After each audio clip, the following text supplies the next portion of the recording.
Hey, welcome back to the bloody YouTube. This might be the last video of 2023. Nah, we'll have to do one more. This will be the penultimate video of 2023. I'm gonna wish you a happy new year in the next one. We're down for what will probably be my last session. I won't say ever, but my last session for a while at Body Factory Enfield, which has been my home. This is where I met my bae a good 10 months ago. Got push today. You've not seen push yet because this is only the second time I've done push properly since working with Joe. So we'll film the session. It's very much maintenance volume, so I'll talk you through how and why my volume is so low on this session, and I'm going to talk you through my little mobility shit I'm doing at the start as well because of my injured shoulder. So let's get into it. I'll see you in the gym.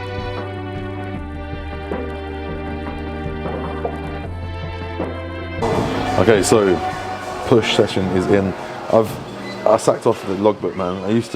I got into the habit of being pure and like raw and writing my logbook out before every session, but I've not got the patience or the time for it. So we're back to the trusty rep count. 2 sets of clavicular pec fly, which you've seen me do before, the high incline cuff pec fly. 2 sets of a converging press, top set and back off. 3 sets of Rapunzel push down onto triceps. 1 set of deficit push-ups, and then 3 sets of machine lateral raise. That is it. Now I'm going to start with an upper back cable row because I missed it off yesterday, and I need to 1 set of single leg press as well. So that doesn't go on this workout, but I should have done it yesterday. I didn't have time, so I'm finishing off today, and that's it. We're done. But before that, we're going to do some pre/rehab for the shoulder, and then we'll get into the session.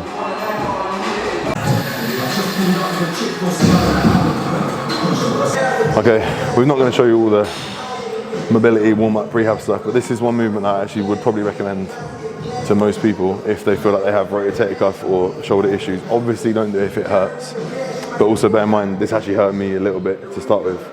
Bro, I can feel this working so much. If you look at the kind of rotator cuff and the upper back musculature, they all attach around on the spine and then they come through onto the humerus, right? So obviously what we're training here is the muscle that allows the humerus to internally rotate. So I'm just taking it through that range. It's only 5 kilos. But once my shoulder actually stopped hurting and I could do this movement, I think it's the one thing that's enabled me to press again. So I'm just going to do 2 sets each side, 10 reps with 5 kilos, which is up from 4 kilos last time. And then we'll get into the workout.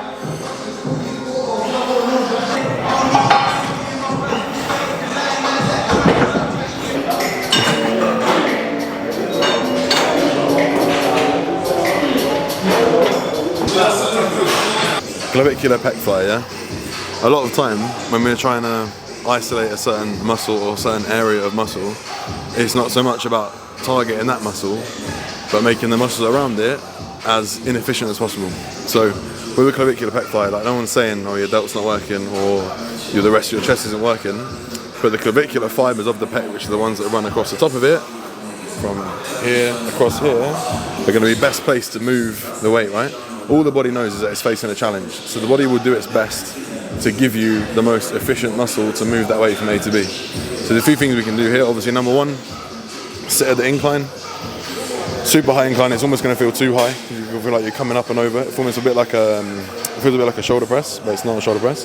The second thing we can do, rather than having our arms like this, is if we externally rotate our wrists, that impacts the positioning of our delt. So if I stay like this, my delt is facing the way I'm going to be pushing there. If I open up, my delt is now on the back. It's not going to be as efficient in that position. So you'll see I'm going to align the cable perfectly with my clavicular fibers on my pec, and I'm just going to drive up and across. Now, aside from that, on this movement, I think higher rep works better. Last off season, I remember me and Josh doing like a lot of the stack for like 8 to 12 reps. It just feels awful. Getting in, getting out. You need help. It can feel quite injury prone, so we stay in a high rep range and it feels good. And this one? 1, 2, 3, yeah.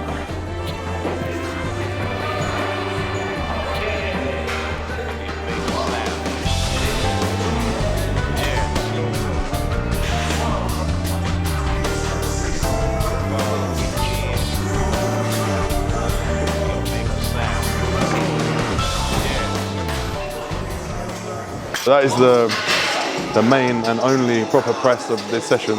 2 sets on the cable D and the chest press. It's just programmed as Converging machine press or Converging chest press. I probably will move away from the D handle press at some point, but for now, it causes me zero pain. I have a very nice connection with it, and I can take it to failure without pain through a full range of motion. I just tried a machine press just then, and it's pinching my shoulder, so D handle press for me at the moment is perfect. You can obviously personalize it very much in terms of like humerus angle and where you're pressing from. So if I keep my arm relatively tucked in, I can really connect with my chest nicely, zero pain, and that is the aim of the game. Now we're on to Rapunzel push down, 3 sets here, 15 to 20 reps. It's a pretty high repper. Let's go.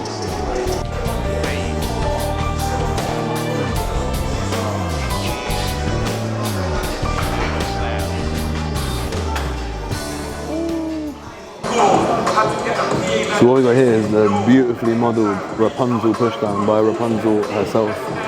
And while we're here, let me tell you why this is a good movement and why something like a reverse grip pushdown is a dumb movement.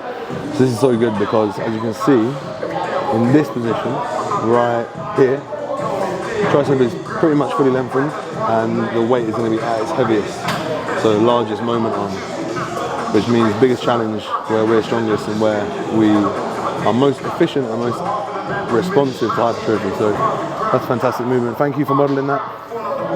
So reverse grip pushdowns, or anything reverse grip, is stupid because your grip and your finger position will give up before much bigger muscles. So don't ever do that. Yeah. If you're looking to grow your triceps, I'll give you 3 movements. Number 1, a heavy tricep dip. Number 2, some sort of overhead movement. So this if you want, or coming from a lower position. And then a standard run-of-the-mill push-down for a nice high rep. So cross-body, dual rep push-down, something along those lines. Go with those 3, get very strong with them over time, and you will not go wrong with building your triceps.